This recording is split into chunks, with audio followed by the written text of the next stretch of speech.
Hello everyone. आज के इस लेक्चर में हम करेंगे रिडेम्पशन ऑफ डिबेंचर का क्वेश्चन नंबर 1। लास्ट वीडियो में हमने थ्योरी किया था जिसमें मीनिंग और मेथड्स डिस्कस किया था। आज के क्वेश्चन में करेंगे क्वेश्चन नंबर 1 जो कि है method 1 lump sum payment at the end of fixed period, मतलब एक बार में ही पूरा पेमेंट करना है, उसका question number 1।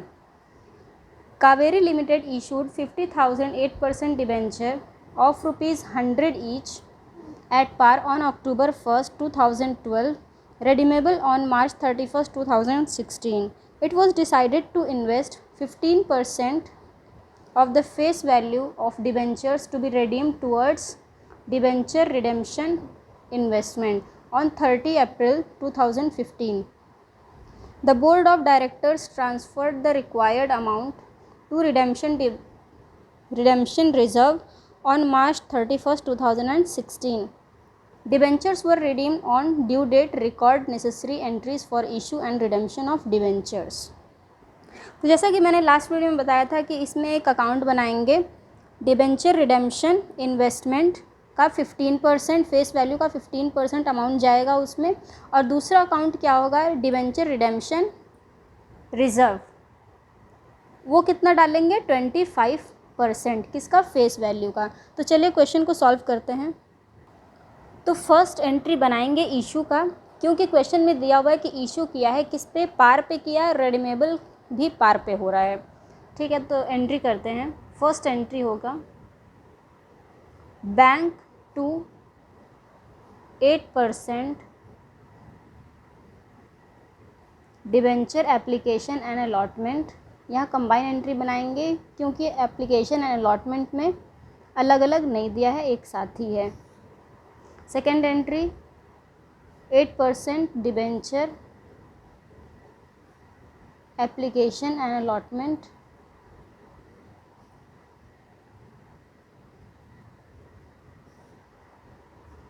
To 8% debenture. Amount क्या डालेंगे, अमाउंट है 50,000 डिबेंचर्स इशू किया है और 100 ईच है, तो ये हो जाएगा 50 lakh.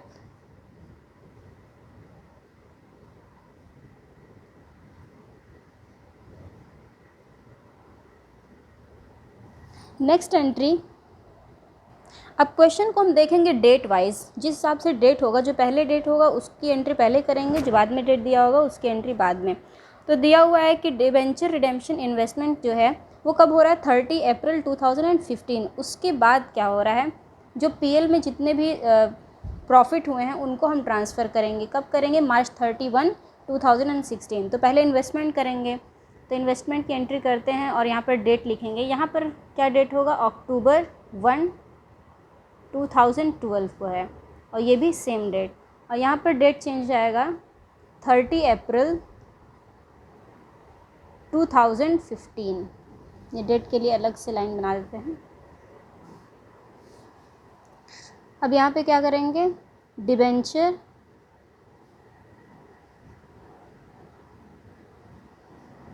Redemption investment account debit investment account debit to bank. यहाँ पर तो आपको नरेशन क्या लिखना है वो पता है, रिसिप्ट ऑफ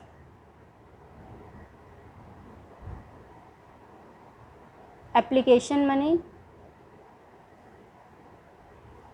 और यहाँ पर ट्रांसफ़र ऑफ एप्लीकेशन मनी। अब इसके लिए क्या लिखेंगे, इन्वेस्टमेंट मेड 15% ऑफ डिबेंचर। ठीक है, अमाउंट क्या जाएगा, 7,50,000। कैसे, 50 लाख है, इसका 15% निकालेंगे तो क्या आएगा, 7,50,000। Next,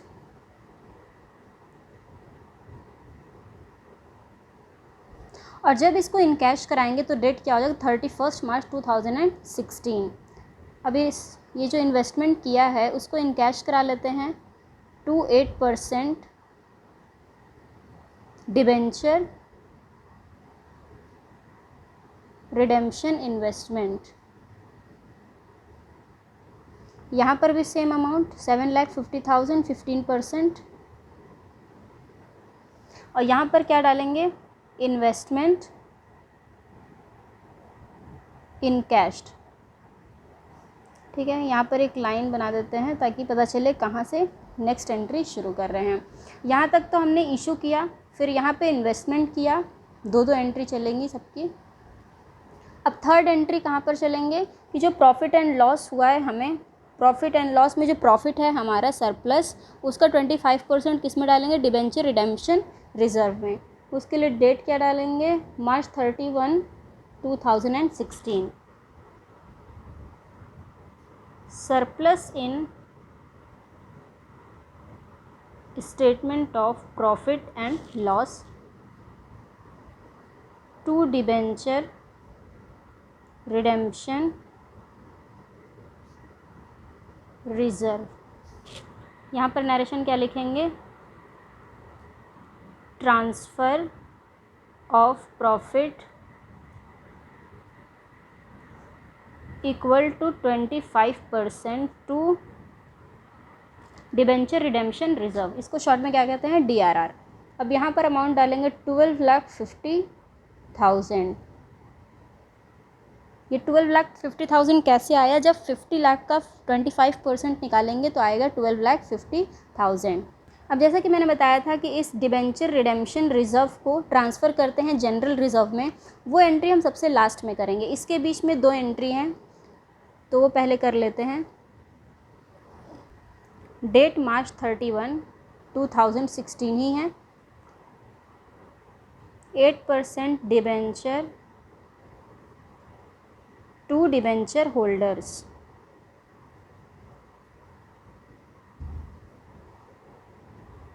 amount due on redemption.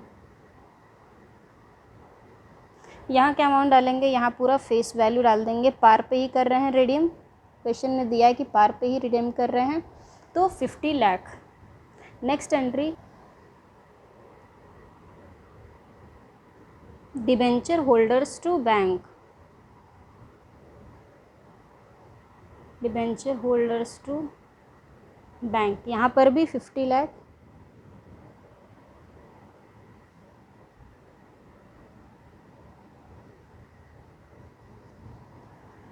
Next entry, जो ये हमने किया है surplus in statement of profit and loss को टू डिबेंचर रिडेम्पशन रिजर्व में हमने 25% डाला है, इसको हम कहाँ पर क्लोज करेंगे, जनरल रिजर्व में ट्रांसफ़र करके।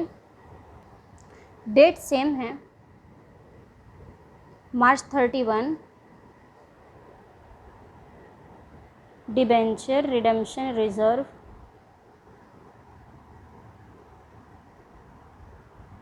To general reserve. यहाँ पर क्या डालेंगे, यहाँ पर नरेशन लिखेंगे, payment of amount due on redemption.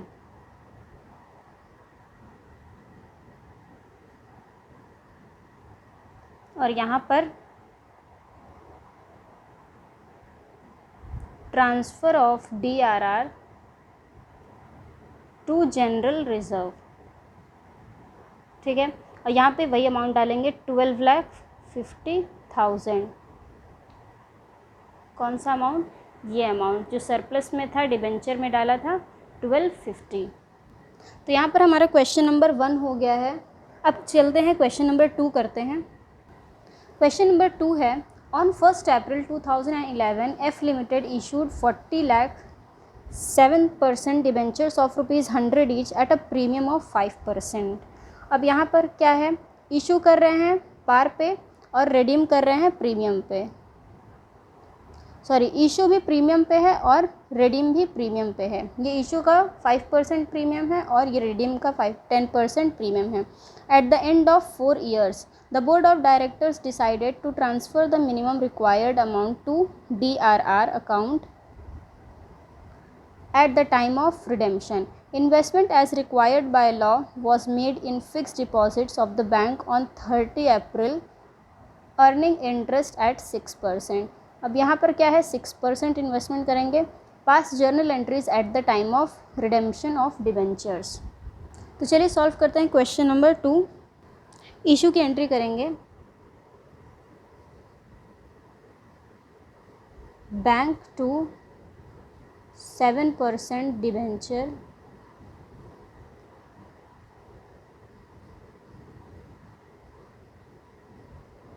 Application and allotment. Date क्या है, अप्रैल 1, 2011। ये तो इशू की है यहाँ पे, तो आप लिख लेंगे। अब यहाँ 42 लाख कैसे आया, 40 लाख पर हो रहा है लेकिन 5% प्रीमियम भी है, तो यहाँ पर 5% कितना हो जाएगा 40 लाख का, 2 लाख, तो हो जाएगा ये पूरा टोटल 42 लाख। 7% डिबेंचर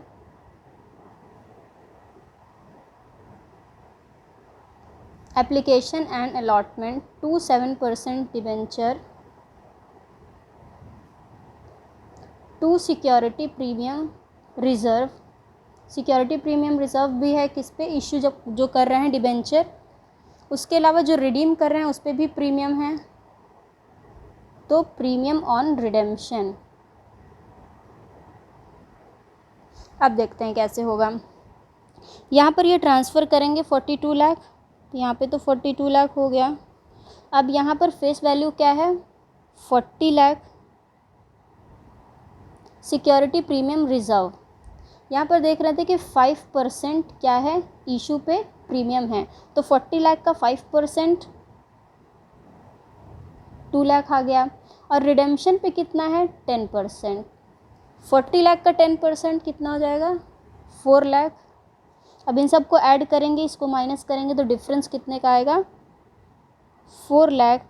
जैसा कि हमने इशू ऑफ डिबेंचर्स चैप्टर में लास्ट के कुछ क्वेश्चंस में बताया था कि रिडेम्पशन कैसे करते हैं, वैसा ही है ये। तो प्रीमियम जब यहाँ पर लिखेंगे तो यहाँ पर डिफरेंस आएगा, जो डिफरेंस आएगा उसको हम एक एंट्री बनाते हैं, loss on issue of debentures. वो जितना भी डिफरेंस है इस नाम से अकाउंट बनाएंगे, उसके सामने लिख देंगे। तो यहाँ पर तो हमने इशू कर लिया। नेक्स्ट एंट्री किसकी करेंगे, इन्वेस्टमेंट की, जैसे हमने क्वेश्चन नंबर 1 में किया है। वहाँ पर डेट क्या डालेंगे, 2014 में कर रहे हैं इन्वेस्टमेंट और अप्रैल 30 है। Debenture redemption investment to bank. फिर यहाँ पर जो हमने लिखा था लास्ट क्वेश्चन में, आप लोग देख लीजिएगा। उसके बाद bank to debenture redemption investment. यहाँ पर डेट क्या हो जाएगा, 2015 मार्च 31, ये नेक्स्ट ईयर में चेंज हो जाएगा। और यहाँ पर हम इन्वेस्टमेंट कब कर रहे हैं, 2014 अप्रैल 30 क्वेश्चन में दिया हुआ है। अब यहाँ पर क्या अमाउंट जाएगा, 40 लाख है, 40 लाख का 15%। जैसा कि मैंने बताया था कि इन्वेस्टमेंट कितने का करते हैं, 15% का। तो फेस वैल्यू है 40 लाख, उसका 15% क्या अमाउंट हो जाएगा, 6 लाख। और बैंक में भी 6 लाख। अब यहाँ पर देखिए, यहाँ पर तो 6 लाख हो जाएगा, इसको ट्रांसफ़र किया है मैंने डिबेंचर रिडेम्पशन इन्वेस्टमेंट, ये जो डेबिट में है वो यहाँ पर क्रेडिट में हो गया, तो 6 लाख तो यहाँ पर लिख दिया। अब क्वेश्चन में दिया हुआ है कि इंटरेस्ट उसने अर्न किया है कितना, 6%। यहाँ पर आप देख सकते हैं कि 30 अप्रैल को कर रहे हैं डिपॉजिट, यानी कि इन्वेस्टमेंट कर रहे हैं, और यहाँ पर 6% पर एनम भी दिया हुआ है अर्निंग इंटरेस्ट। तो इसके लिए एक अकाउंट बनाएंगे क्रेडिट में, इंटरेस्ट अर्न के नाम से, interest earn.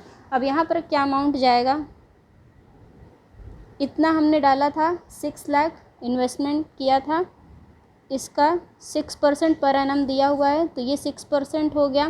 Per annum means कितने ईयर के लिए, कितने मंथ्स के लिए, तो यहाँ पर डेट है 2014 अप्रैल 30 और यहाँ पर 2015 मार्च 31। तो इन दोनों के बीच में कितना टाइम गैप है? 11 मंथ्स का। तो 11 month.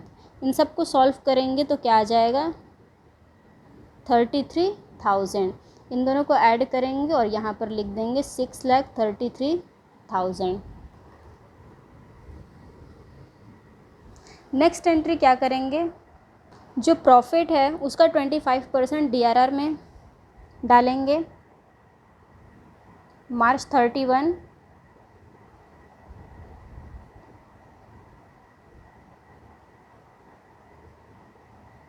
Surplus in statement of profit and loss to debenture redemption reserve. यहाँ पर क्या अमाउंट डालेंगे? 10 लाख। 40 लाख था, 40 लाख का 25% 10 लाख। अब इसको तो बाद में ट्रांसफ़र करेंगे, सबसे लास्ट में जनरल रिजर्व में। इसके बीच में जो 2 एंट्री है उसे करते हैं। डेट सेम है, मार्च 31 डिबेंचर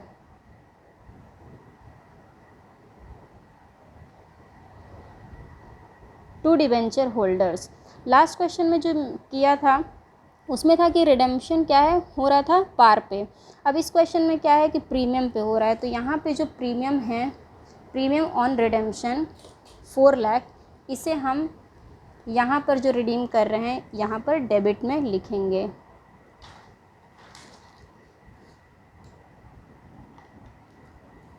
प्रीमियम ऑन रिडेम्पशन वही अमाउंट जाएगा, 4 लाख था वहाँ पर, तो यहाँ पर भी 4 लाख। और यहाँ पर तो फेस वैल्यू हो जाएगा यानी कि 40 लाख। इन दोनों को प्लस करेंगे तो यहाँ पर डिबेंचर होल्डर्स में चला जाएगा 44 लाख। नेक्स्ट, ये भी मार्च 31 डिबेंचर होल्डर्स टू बैंक।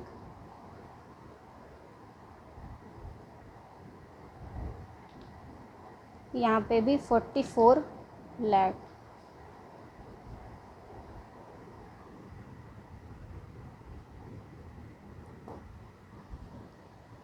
अब लास्ट एंट्री मार्च 31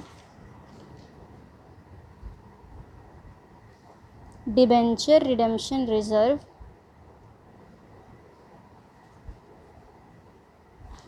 DRR को कहाँ ट्रांसफ़र करते हैं? जनरल रिजर्व में। कौन सा अमाउंट जाएगा? वही अमाउंट 25%। 25% कितना था? 40 लाख का 10 लाख।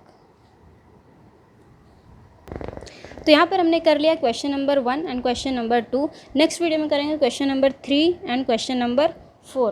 तो आज के लिए बस इतना ही, मिलते हैं अपने नेक्स्ट वीडियो में। Till then take care, bye bye.